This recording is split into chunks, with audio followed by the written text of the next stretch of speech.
Hey, welcome back to the channel. I've got a different kind of video for you today. Got a stack of books here, and I just wanted to talk about some novels that could inspire your Dying Earth game, or really any kind of science fantasy RPG that you're running. So let's just get straight into it. This one is a bit of a freebie, but if you haven't read the collection of Dying Earth tales, I highly recommend just getting your hands on this copy right here. It's got all 4 books. I think this original collection of short stories, just The Dying Earth, is the best out of the series. A lot of people seem to prefer the Kujal stories, which in and of themselves are incredible stories. There's just this sort of melancholy fairy tale quality to these original stories in The Dying Earth. You get a really nice look at the world through the eyes of all these different characters. And one of my favorite parts of this book is these stories can kind of bleed into each other. So the perspective may change from story to story, but some of the characters from the previous story do end up in following stories. So really recommend that you read the original Dying Earth if you haven't already. Read the collection as well. The Kujal stories are hilarious. Rialto the Marvelous is also really fun. These wizards get in a space castle and fly to the edge of the universe to save their friend from entropic darkness. It's really fun. So definitely read The Dying Earth if you haven't already.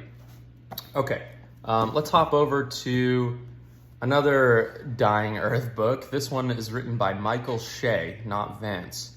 And so A Quest for Symbillus was a sequel to Eyes of the Overworld that was written before Vance wrote a Kujal saga. And so this is sort of an alternative take. It follows Kujal and another character called Mumber Sul. He's sort of this deposed royal. He was exiled from his village, and they go seeking this wizard called Symbillus, who will fix all of their problems. Really evocative descriptions. It's not quite as masterful as Vance, but still packed with tons of imaginative stories.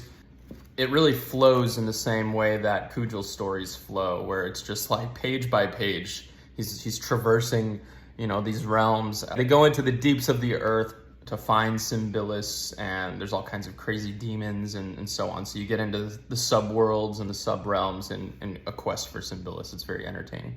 So highly recommend you check this out, not just for more funny Dying Earth dialogue and more Kujal.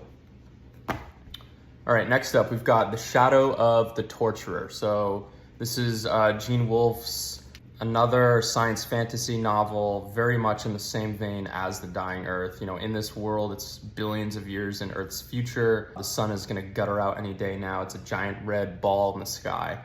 And it follows a character called Hyperion, who he was born into a torturer's guild, and he's exiled because he commits the cardinal sin of falling in love with one of his victims. He's given the task to become a wandering executioner, and he moves along the countryside from village to village, settlement to settlement, in this weird post-apocalyptic science fantasy world. It's really excellent. It takes place in a first-person perspective, which is interesting. You get a little bit more of the inner thoughts of a character who would live in a world like The Dying Earth. So it's very interesting.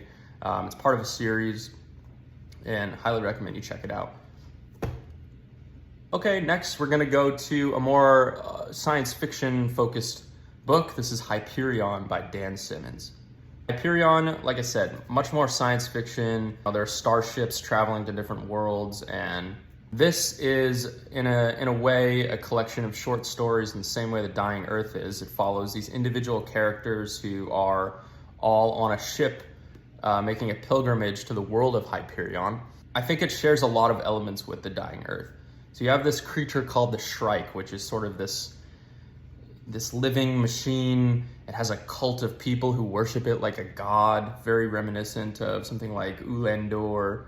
There are fantasy elements to this, where I would kind of classify this as a blend of science fiction and science fantasy. Even on the cover, you can see on Hyperion, there is this sea of grass, and you have like this anti-gravity sailing ship that kind of hovers across this sea of grass. So you have this very evocative world building. There's even a reference to Vance's The Dying Earth in this book.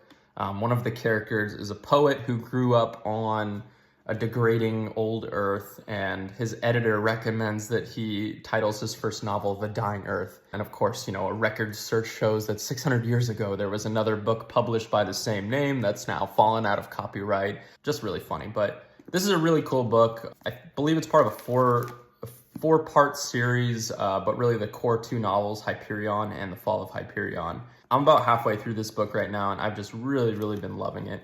I think it's excellent and extremely evocative, very gripping. There's like a heavy religious element in the same way that you have all of these micro cults in The Dying Earth. So Hyperion's really cool. Okay, next one. This is a deep cut. So this is called Tales from the Flat Earth by Tanith Lee. I had never heard of this book before, just randomly saw it, at the used bookstore on the shelf. It came in a two-part series, these kind of omnibus editions. There's 3 stories in here. I have not really read through these, but the few chapters that I have read, it really felt like I was reading The Dying Earth sort of flipped on its head and written by a woman. Really great writing, very evocative, and that sort of fairy tale-esque kind of whimsical, sweeping lyrical prose that you get in The Dying Earth. That's in here for sure. This takes place on an alternative Earth, which, is flat, as you could tell. And it follows, at least from what I've read, it follows these sort of demon lords that live in the center of the Earth and come up to kind of mess with the cities of man. It's very weird. There's a lot of strange imagery, and just it reads like a fantasy, but there's obviously elements of technology and science that are kind of lost to the ages of time. And yeah, this is really cool. Check it out. I'll probably do a deeper dive on this when I finished it, but I think this book is awesome. And then finally, we've got Empire of the East by Fred Saberhagen. So this is another science fantasy book. I've only read the first of these 3 volumes that are contained in here. But the kind of main premise, there's an evil empire that has wiped out most of humanity, and now there's one band of resistance fighters that are trying to take down this empire. And you've got this character who comes from a very primitive background, and within their prophecy, characters such as this is meant to ride a steel elephant, whatever that means. And it turns out they find an ancient battle tank in a hangar somewhere and sort of use it to overcome the castles of this evil warlord. So there's an awesome ancient technology sort of infiltrating this fantasy or feudal world in Empire of the East. It reads really fast, really fun. It's got a sword and sorcery vibe to it, kind of in the same pacing as Conan, where you're just moving through the story, just tearing through action. Really cool stuff, so definitely recommend checking this out. That's all I've got for you guys today. I appreciate you sitting here while I show you the covers of some old books I've got. But I hope that this stuff really helps your Dying Earth game and inspires you to just pull some of these science fantasy elements into your role-playing games. Peace.